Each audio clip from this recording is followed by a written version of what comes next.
Richard Semelka. Let's talk now about prognosis of GDD. Now, the good news about GDD compared to other conditions that are similar and maybe in fact the same thing but unrecognized and hence not correctly treated.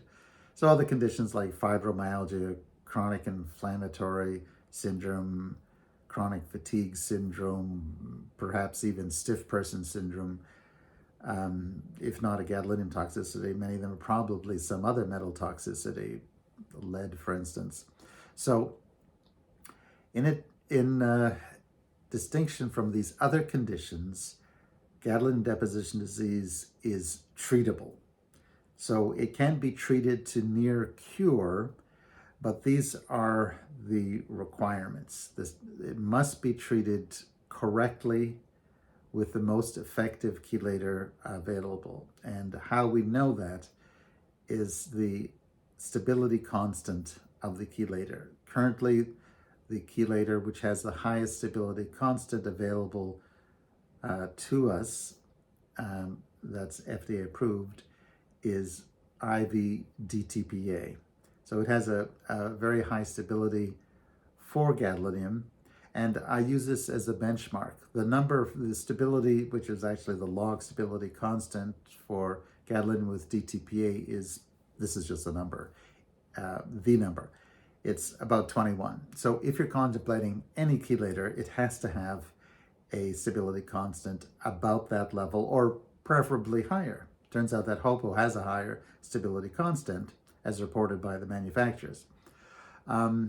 EDTA, in contrast, the stability is something in the order of 17.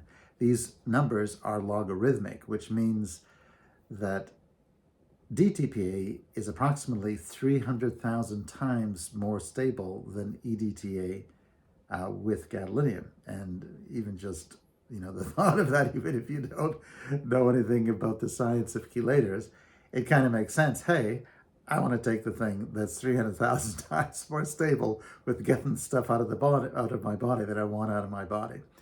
So the prognosis for gadolinium deposition disease with correctly performed chelation, which is the way we do it, DTPA with steroids, increasing the amount of DTPA with more chelations, and decreasing the amount of steroids with more chelations. As rough numbers, pure GDD without many complications, one dose of gadolinium generally requires 5 chelations to remove. So if you've had one gadolinium injection and you don't have many other complicating factors, generally speaking, 5 chelators, and you're near cured. Now, gadolinium, like conditions like herpes or the chickenpox virus, varicella, you're probably never fully 100% cured. You still have residue of the disease or of the element in you. So at some future date, you may get a recurrence, which if you've been well treated, it will be a minor and short-lived recurrence, which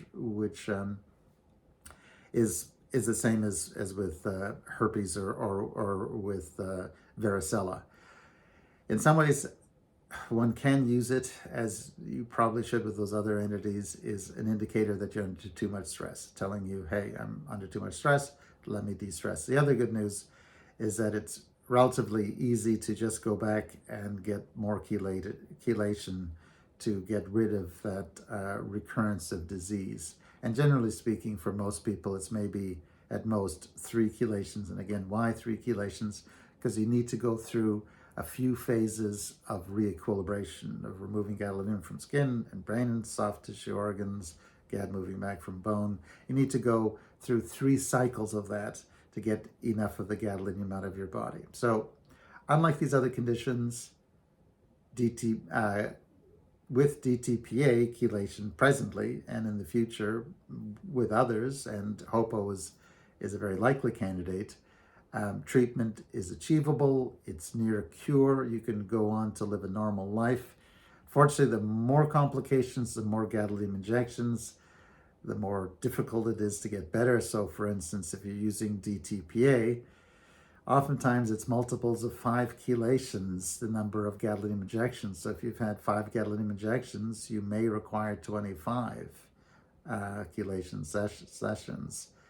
I always hope for the best and fewer, and if you do chelation properly, the likelihood is that fewer chelations may be required, but unfortunately, don't bank on it. Thank you.